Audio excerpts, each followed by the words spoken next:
Well, hey, this is Rosa, rcgkreations. What I'm bringing to you today is a quick little video. How to turn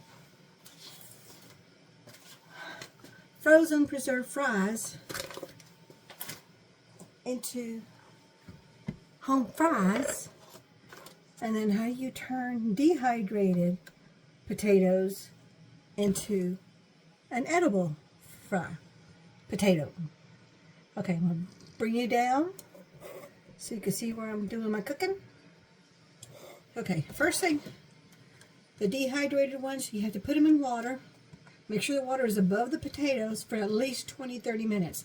Because I did this first thing this morning, and I wasn't going to be cooking until I got off of work. They've been sitting there, so now I'm going to put them in my strainer in my sink, drain the water out.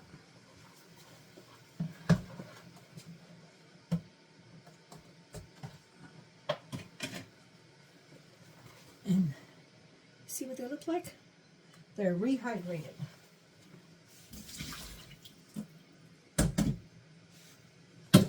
I personally like to rinse mine, so that's what I'm going to do now.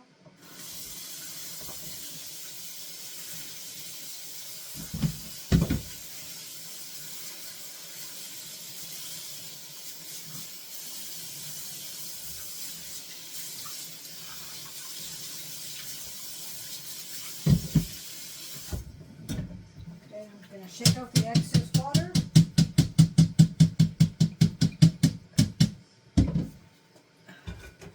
Grab the plate, dry them off a little bit, because when water gets in contact with the hot oil, you're going to have a big mess, and you could possibly have a fire. So you don't want to do that.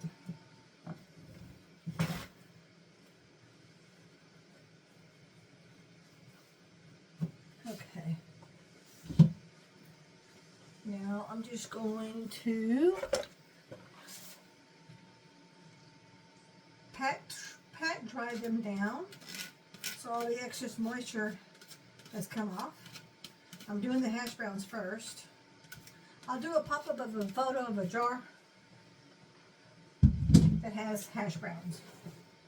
Now you'll see some little brown tips on it. That's okay. That's just part of the potato, because you know when you're slicing and dicing potatoes, you don't take every little black thing out, and I'm okay with that, because to me that's not a big deal. Turn my burner on. This should fit in here. I got two different ones. Well, actually, you know what? I'll cook these in here.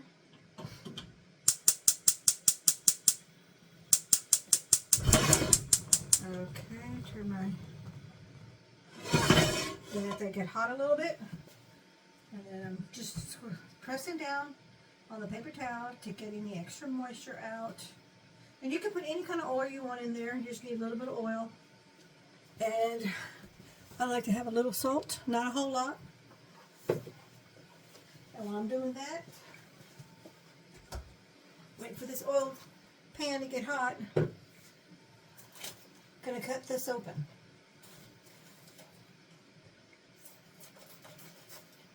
Do the same thing, because they were frozen, they've got moisture in them, and you want to drain that moisture out. So I'm putting them right back into my colander. Same one. I didn't, just barely rinse it off, not a big deal, because they're both potatoes. I personally just throw this part away. If you wanted to, you could recycle it and save it for another one or another smaller batch, but I've got so many vacuum bags, I'm okay right now. In fact, I've got more vacuum bags than I have space to store them in. They're here and there and everywhere. I went crazy about 4 or 5 years ago ordering all these vacuum bags. And then I got a new membership. I found an out of air vacuum bags, and I love them. So much more better than these food saver ones. But Frugal Rosa is not going to waste money. Now see that? See, that's one of the bad parts that I should have peeled off, but I didn't. I could pull that up, but I'm not going to worry about it. It's just one. I saw it. I'm going to get rid of it. I'm just going to garbage it. It ain't worth it for me. Okay, that should be warm. Got a little bit of spillage there. Yep. You hear it sizzling? Okay, what was that? I just saw a little bad thing. There's another little piece that's not good. Put that in the garbage. Now when I'm doing my hash browns, this is just me, Rosa. This is what I do. And I'm sure you'll see this. You've seen me in other videos. I like to oil it all down really well. I'm just trying to get all my goodiness. I don't want to waste any of that stuff. That's food. Okay. Now I'm going to move everything around. I don't think I need any. Yeah, I think I do need more oil.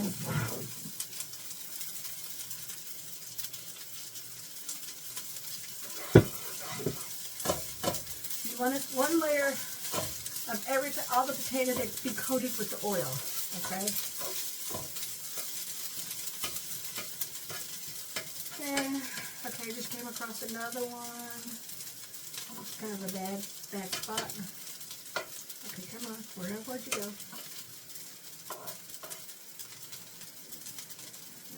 Aw, I just had you. I put it on my paper towel because all that's going to go in the garbage. There's another little one. If you don't like these little black spots, pull them off, cut them off before you blanch them. I was in a hurry, so I did a 10-pound bag, and I was rushing, and now I see what happens when you rush. Now I'm going to take the time to take these out of here. When hubby sees this stuff, he's not like it. To me, it doesn't matter because I just know it's potato. 1 or 2 bites of the dark one is not going to kill me. I'm 64. I've been doing it most of my life, so my mama did it. You always want to try to not do it and still get away with the yucky part, but it happens. We're human, so don't worry about it. Okay, now I'm just going to make it all one single layer with my little spatula. I'm laying it flat so it all cook evenly, so I can flip it. And I can flip the whole thing. Hopefully, if I do good, I can do it all in one flip.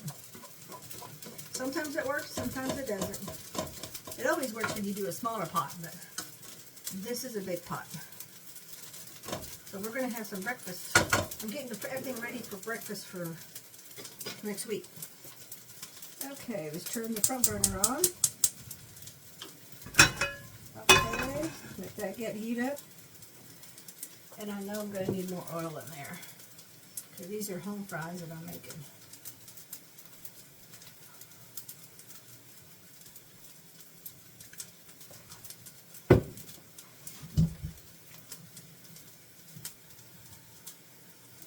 Okay.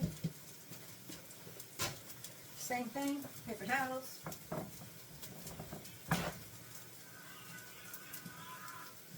Let's use the one I just did earlier.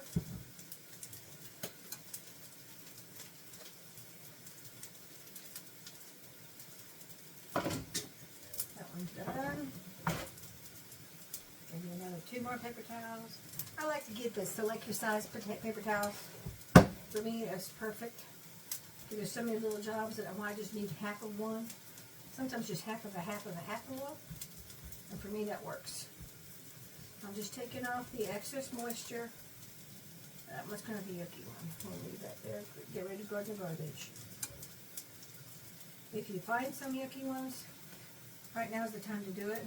Pull them off before you put them on your skillet, especially your hot skillet. Okay. The reason I call these home fries, you see how little and thin they are? That's just what I call them. Everybody has their own version.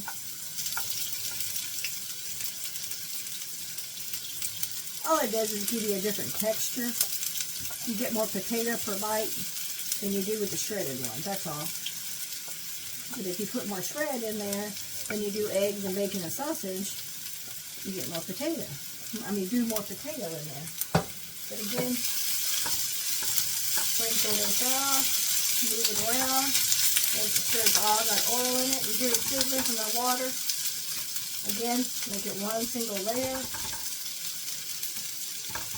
My goal is to flip it in one sitting, if possible. You'll start to see the turn golden brown when you see that. That's when you know that it's time to flip it. I'm going to add a little bit of oil because I know this was a little shy of oil. A little bit, I can see the potatoes are soaking up that oil, but I need oil when I flip it the next time. This is just me sprinkling a little bit of salt.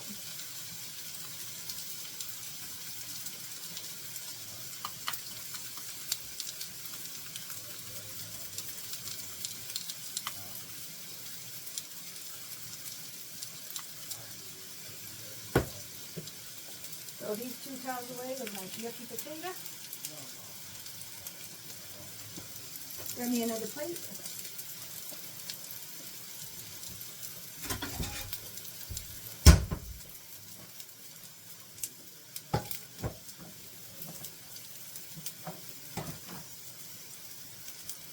Put fresh paper towels, because that's where I'm going to put this on there, so the paper towels can soak up any extra oil that may be in the pot, the pan, when I put them out here to drain.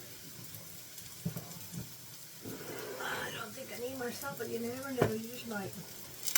I'm just going to get my paper plates ready. And now, we just sit and wait. I don't want to move them. Now, I can see, let me see if I can bring you over. You can start to see where they're starting to get a little bit on the toasty side. You see that? They're starting to get a little on the toasty side there. Okay. And because shredded potatoes are so thin, you really have to watch them more than you have to do the thicker ones. Because these will burn fast. Okay, I'm not going to be able to flip them all at one time.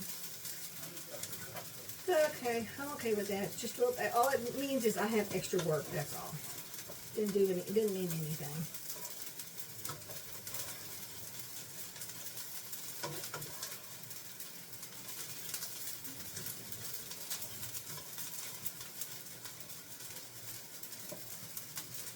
You want to flip them all. So double check to make sure you got them all flipped so the other side can cook. And then this is where you just cook it to how toasty you want it, how non-toasty you want it. It's up to you. So now I'm just flattening them up. I want to make an even, thin layer.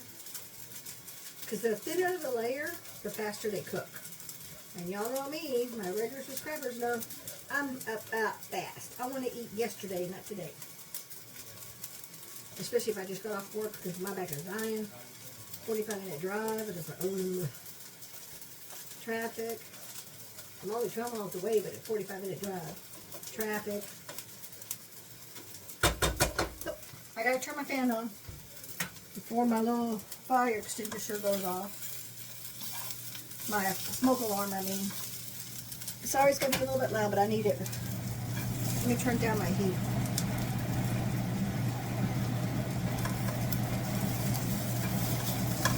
Those are getting a little on the toasty side.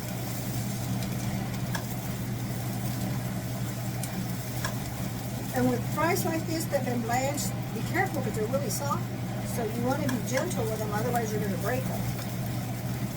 These were dehydrated. They were blanched and then dehydrated. So they're not as delicate as the home fries.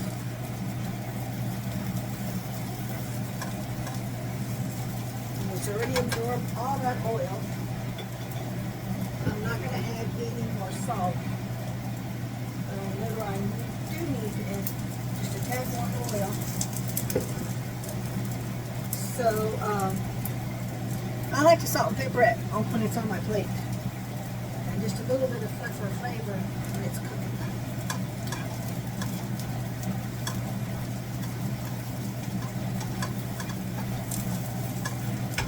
So what's my heat on?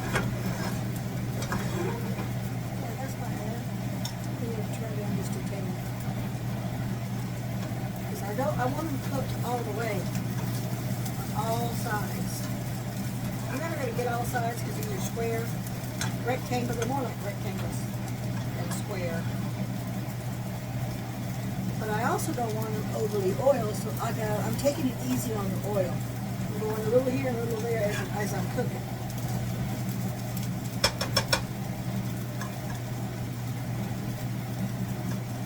finished vegetable. Got a little mushy, got a little heavy-handed there. That was me. Okay, see my other potatoes? Okay, yep. This side of the burner's cooking faster than that side. So I'm going to move these around.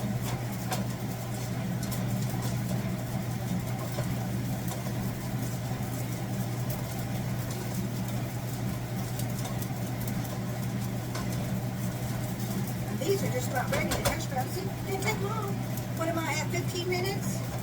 But I'm making 2 styles of potatoes. So if I was just doing one, I'm sure I'd be done about 8-10 minutes.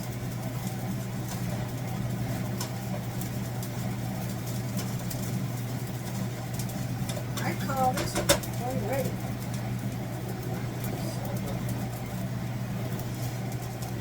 See how they just slide right off? Easy cleanup. Let that cool off.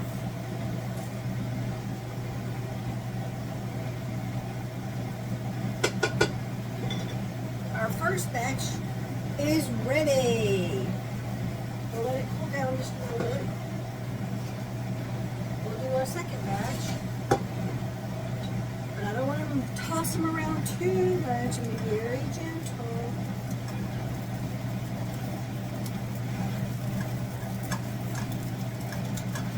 And I do want them to be cooked.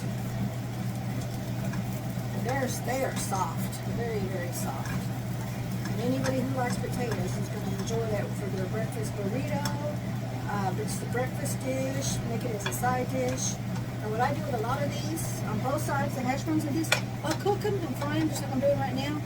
Let them totally cool off, and I'll save part of them and freeze it and label it cooked hash browns, cooked home fries. So that way, all we gotta do is take them out, either put it in the microwave, heat them up, or put it in a skillet to heat them up. Either way, it doesn't matter how you want to do it. And you're ready to go because you don't do all this cooking time. I didn't really very long. Right now it's at 17 minutes. That's not bad. I think I'm done. Okay, let's turn this burner off.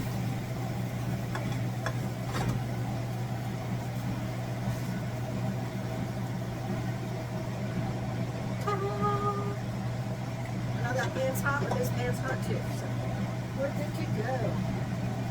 There are the home fries. Hubby likes, things like this that are not cooked all the way. I prefer the ones that are like this that are cooked all the way. I like crunchy. So let's go do a quick little taste test, and we're done. So let's do our hash browns because they cooled off. Faster. We'll get a crunchy one. Come on.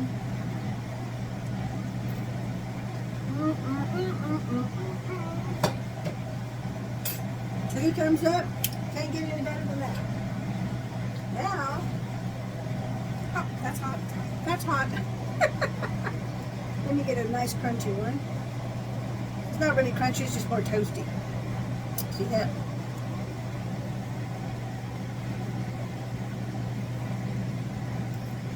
Oh man, so soft in the middle, inside. These are ready, very ready. So, let me bring you over here. This is my take on 2 types of preserved fries to use in the future. Hash browns.